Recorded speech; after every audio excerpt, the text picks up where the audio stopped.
अपनी लाइफ का कंट्रोल अपने हाथों में लेने की चाहत रखने वालों को मेरा सलाम। अचानक से अपने 30s और 40s में हमें प्रॉब्लम्स क्यों होने लगती हैं? हमें अचानक से diabetes, knee pain, back pain, arthritis, spondylitis जैसी प्रॉब्लम क्यों स्टार्ट होने लगती है? अभी तक सब कुछ ठीक था। जैसे ही हम 35 के हुए, 36 के हुए, ये सारी प्रॉब्लम स्टार्ट हो गई। तो जानेंगे आज के इस एपिसोड में साइंटिफिकली और डिटेल में कि ऐसा क्यों होता है।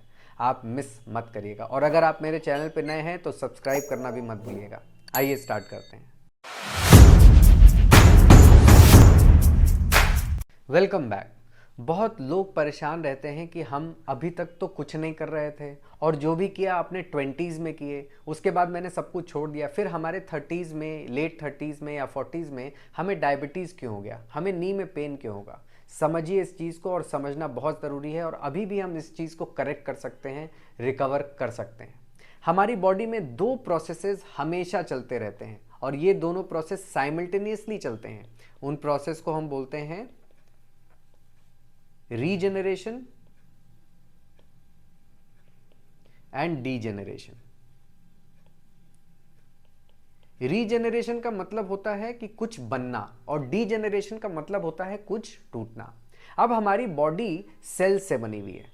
हमारी बॉडी में हर चीज सेल से बना हुआ है। बोन्स सेल से बने हुए हैं, मसल्स सेल से बने हुए हैं, हार्ट सेल से बना हुआ है, स्किन सेल से बना हुआ है और हर सेल की एक एक्सपायरी डेट होती है।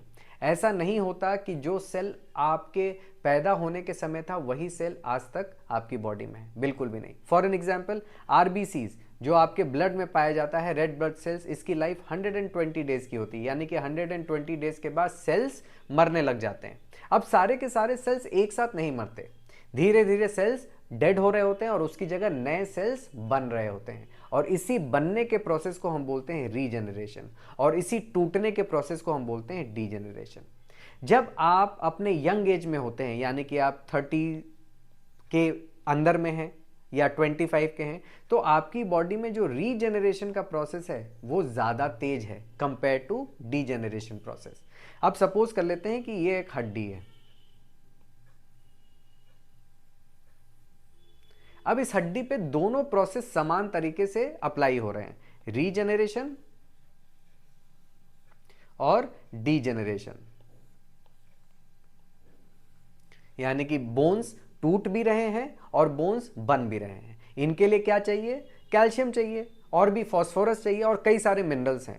तो इस रीजनरेशन प्रोसेस के लिए हमें चाहिए होता है रॉ मटेरियल और डीजनरेशन प्रोसेस के लिए हमें क्या चाहिए होता है? कुछ नहीं, क्योंकि वो बॉडी का एक अपना प्रोसेस है। उसका जैसे ही एक्सपायरी डेट आएगा वो सेल डेड हो जाएगा और वो चला जाएगा। बाय द वे, बोन्स के ऊपर जो ये रीजनरेशन और डीजनरेशन का प्रोसेस होता है, इसको टेक्निकली हम बोलते हैं ऑस्टियोब्लास्ट एंड ऑस्टियोक्लास्ट। ऑस्टियोक्लास्ट जो डीजनरेशन का प्रोसेस है और ऑस्टियोब्लास्ट जो रीजनरेशन का प्रोसेस है। अब सपोज करिए कि आपके बोन्स में रेगुलर डीजनरेशन प्रोसेस चल रहा है, उससे ज्यादा स्पीड से रीजनरेशन प्रोसेस चल रहा है, क्योंकि अभी आप अपने यंग एज में हैं, बिलो 30 हैं। लेकिन रीजनरेशन प्रोसेस के लिए बॉडी को क्या चाहिए? रॉ मटेरियल चाहिए।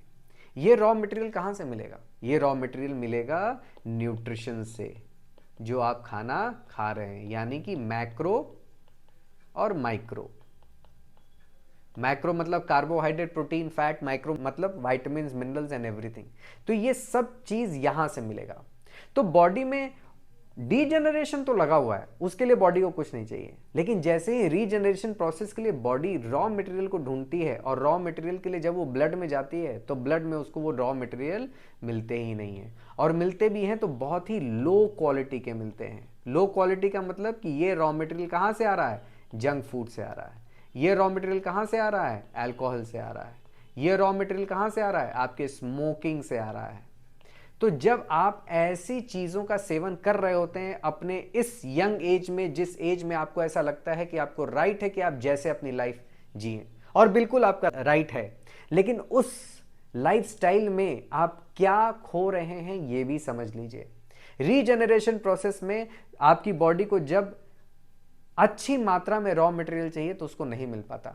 अब जब सपोज करिए कि आपके घर की मरम्मत होनी है और मरम्मत के लिए आपको प्रॉपर सीमेंट चाहिए, छड़ चाहिए, बालू चाहिए, मोरंग चाहिए, सब कुछ चाहिए। तो आप कैसा रॉ मटेरियल ढूंढेंगे, लो क्वालिटी या हाई क्वालिटी? आप हाई क्वालिटी रॉ मटेरियल ढूंढेंगे। क्यों? क्योंकि उस घर में आपको लंबे समय तक रहना है। उस घर में आप ये नहीं चाहते कि मुझे बार बार हर 7 महीने पर मुझे मरम्मत कराना पड़े। आपको लगेगा कि एक बार अच्छे से रॉ मटेरियल इसमें डाल दूं ताकि ये लंबा चले। लेकिन शरीर का क्या? ये रॉ मटेरियल जो आप यूज कर रहे हैं अपने यंग जनरेशन में रीजनरेशन प्रोसेस के लिए, तो आपकी जो नींव है, जो बेस है, वो कैसा बन रहा है? हड्डियों पे जो रॉ मटेरियल लगा है वो कैसा लग रहा है? बहुत ही पुअर क्वालिटी का। लेकिन डीजनरेशन प्रोसेस चल रहा है अभी भी। लेकिन आपका रीजनरेशन प्रोसेस जो है, जो आपके यंग जनरेशन में होने की वजह से स्पीड में था, इस रीजनरेशन प्रोसेस में भी जो काम हुआ है वो बहुत ही बेकार काम हुआ है। आपका जो डीजनरेशन का प्रोसेस था, एक तरह से वही रीजनरेशन का प्रोसेस भी है, क्योंकि अगर उसमें रॉ मटेरियल अच्छी क्वालिटी के रखते तो हम उसको बोलते हैं रीजनरेशन। जब आप अपने 30s 35 में पहुंचते हैं तो डीजनरेशन का प्रोसेस आपके रीजनरेशन के प्रोसेस से ज्यादा तेज हो जाता है और इसकी स्पीड और ज्यादा बढ़ जाती है, क्योंकि जो रीजनरेशन का प्रोसेस था, अगर उस समय रॉ मटेरियल बढ़िया होता तो शायद उस सेल की लाइफ थोड़ी और ज्यादा खिंच जाती।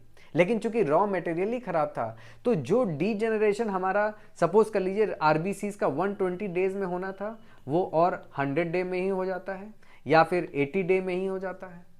तो ये जो लाइफ है किसी भी सेल की, ये डिसाइड करता है कि वो किस तरह के रॉ मटेरियल से बना है। अब आप डिसाइड करिए कि आपने यंग एज में कैसा रॉ मटेरियल दिया अपनी बॉडी में कि वो 35 ईयर्स की एज में वो प्रॉब्लम लेकर आ रहा है जो नॉर्मली हमें 40s, लेट 40s या लेट 50s में होना चाहिए था। तो अगर आपको 35 36 की एज में अगर आपको प्रॉब्लम हो रही है तो सरप्राइज मत होइए। हमारा अपना किया धरा है और कोई इसके लिए रिस्पॉन्सिबल नहीं है। लेकिन इंपॉर्टेंट यह है कि आप अभी भी इसको रिवर्स कर सकते हैं। कैसे? अपनी लाइफस्टाइल को इंप्रूव करके। लाइफस्टाइल में क्या आता है? लाइफस्टाइल में आता है रॉ मटेरियल। रॉ मटेरियल कहां से मिलेगा? आपके ईटिंग हैबिट से। दूसरा, आपका स्लीप। स्लीप में क्या होगा? जब आप सोएंगे तभी ये रॉ मटेरियल बॉडी यूज करेगा रिकवर करने के लिए, रीजनरेशन प्रोसेस के लिए। रीजनरेशन प्रोसेस केवल स्लो हुआ है, बंद नहीं हुआ। तो आप बिल्कुल भी डीमोटिवेटेड मत होइए। अभी भी अगर आप अपनी बॉडी को प्रॉपर रॉ मटेरियल देंगे तो शायद उसका फ्यूचर में क्वालिटी बेटर हो जाए। और तीसरा, लोड, यानी कि चैलेंज करना है अपनी बॉडी को। चैलेंज कैसे करेंगे आप? वर्कआउट करके। तो आप जैसे ही अपने लाइफस्टाइल को बेटर करेंगे, अच्छा खाएंगे, अच्छा सोएंगे, अच्छा वर्कआउट करेंगे, आप देखेंगे कि 35 36 की एज में तो प्रॉब्लम है, लेकिन जब आप अपने 40s में पहुंचेंगे तो वो प्रॉब्लम बेटर हो रही होगी और आपको लगेगा अरे वाह, आज से 6 साल पहले तो मैं यंग था तो मुझे प्रॉब्लम थी और अब मैं 6 साल और बड़ा हो गया हूं तो हमारी प्रॉब्लम कहाँ गायब हो गई। ये जादू केवल और केवल आपके अच्छे लाइफस्टाइल का है। तो मुझे उम्मीद है कि मैं आपको ये समझाने में सफल रहा हूँ कि जो 35 36 36 की एज में जो आपको प्रॉब्लम मिल रही है वो कोई भगवान की तरफ से नहीं आई है, वो कोई जेनेटिक नहीं है, हमारी खुद की बनाई हुई है। जैसे ही आप रिस्पॉन्सिबिलिटी लेंगे अपने लाइफस्टाइल का, अपने हेल्थ का, वो प्रॉब्लम्स गायब होने लग जाएंगी। अगर कोई क्वेश्चन है इस चीज़ से रिलेटेड तो कमेंट में डाल के पूछिए, मैं रिप्लाई करूंगा। या कोई टॉपिक पे आप चाहते हैं कि मैं वीडियो बनाऊं, वो भी मुझे कमेंट में डाल के बोलिए, मैं उस पर भी वीडियो बनाऊंगा। मिलेंगे अगले एपिसोड में एक नए टॉपिक के साथ। This is Kapil Kanodia, signing off.